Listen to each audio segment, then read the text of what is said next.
personal opinion niyo po? Bilang opinion, bilang estudyante. Opo. Mahirap kasi para sa akin napaka-immature ng ginagawa ni VP Sara. Opo. Tawag dito. Pagbabato niya ng mga masasakit na salita laban kay President Bongbong. Alam niyo po yun, sir? Narinig niyo po yun? Opo. Kagaya po nung huhukayin daw niya yung bangkay ng tatay ni BBM, di ba? Tapos tatapon daw niya Sa West Philippine Sea. Hindi po kayo papabor doon, sir? Napaka-immature nun bilang isang estudyante. Opo. So, hindi po for you po, hindi po dapat sinasabi ng isang vice president yun? opo, kasi marami pong bata. So, kami bilang estudyante na nakakapanood po sa kanila. So, as Vice President or President, dapat po maging huwaran po sila sa atin. Gumawa ng mabuti or what's better. How about po sa kay BBM po? Meron po kayong idea sa mga projects na ginagawa? May nakikita po ba kayo? Meron naman. Yun nga, meron issue dun about sa mga flood controls. Narinig niyo po. Aware po kayo, sir? Aware po kami doon. Opo. So, hindi rin natin masisisi kasi kahit sabihin nilang flood control, yan talagang malakas. So, marami talaga yung tubig na binabagsak ng ulan. So, alam kong marami siyang proyekto na hindi lang nababalita or what. Opo. Pero okay naman siya. Actually, kasi yung kay Sara, di ba, knowing na yung tatay nga ex-president, tapos yung mga ginagawa niya ngayon sa media, yung mga statement niya na hindi naman dapat tamang sabihin, lalo sa presidente, tapos sa tatay ng presidente, parang vice president ka, tapos ganun ka mag-isip. Ma'am, napaka-importante niya na kasi wala akong balak itanong yan today. Pero binanggit niya yan, ma'am. Narinig niyo sinabi niya na hukayin ko yung bangkay ng tatay ni BBM.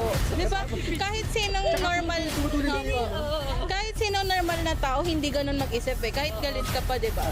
Vice President ka, tapos ganun ka mag-isip. Ibig sabihin, may iba yung pag-iisip mo, may something ka na, kaya mo, capable kang gumawa ng ganong bagay. Hindi lang sa maliit president. Kasi kung normal, may isip mo ba yun? Oo, di ba? Si Sir Obs. Okay. So, you think, ma'am, even if you're not a vice president, it's not normal to say that? Yes po. Opo. Kasi, Especially when you're a vice president. yes. Image Opo. ka eh. Hindi lang sa image As Tsaka may position ka. as a person, ganun nga gagawin mo. Sabi, ma'am, nagsalta po yung tatay niya, si Digong. Sabi niya, biro lang daw ni Sara yun. Ay, hindi magandang biro yun. Di ba? Joke Ikaw talaga mag-joke kayo. ka ba ng Joke siguro ganon? yung paglaban niyo sa ano. So, yun po yung reason nyo kay VP Sara kaya wala po kayong tiwala sa kanya. Opo. Sa ginagawa kasi ni Inday Sara, parang unprofessional na dating para kay BBM. Kaya si BBM kasi nagpapakita pa rin siya ng professionalism pa rin po kay Inday Sara. Ano po yung nakita nyo unprofessional kay VP Sara, sir? Yung tulad ng mga yung sa sikat na yung dapat daw yung itatapon daw yung tatay ni Alam niyo po yun? Napanood niyo yun? Napanood ko.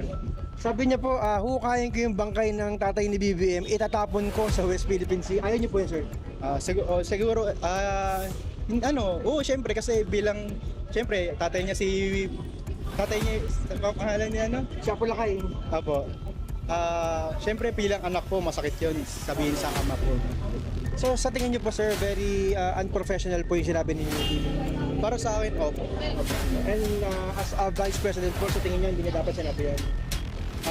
Opo, para makita rin kasi bilang isang leader nga ng bansa, 'di ba, kailangan makita natin sila na mabuting ehemplo sa halimbawa Lalo na po sa inyo mga estudyante. estudyante rin po. Kayo po yung future ng bayan mga estudyante, kayo mga kabataan. Sige po, thank you po. Yung kay po kasi, kay VP Sara, wala pong, yung lalo na po yung sa confidential funds. Kasi syempre, din po, kami rin naman mag-benefit doon sa ginagawa niya. Kaya mahirap na po na walang transparency yung ginagawa niya.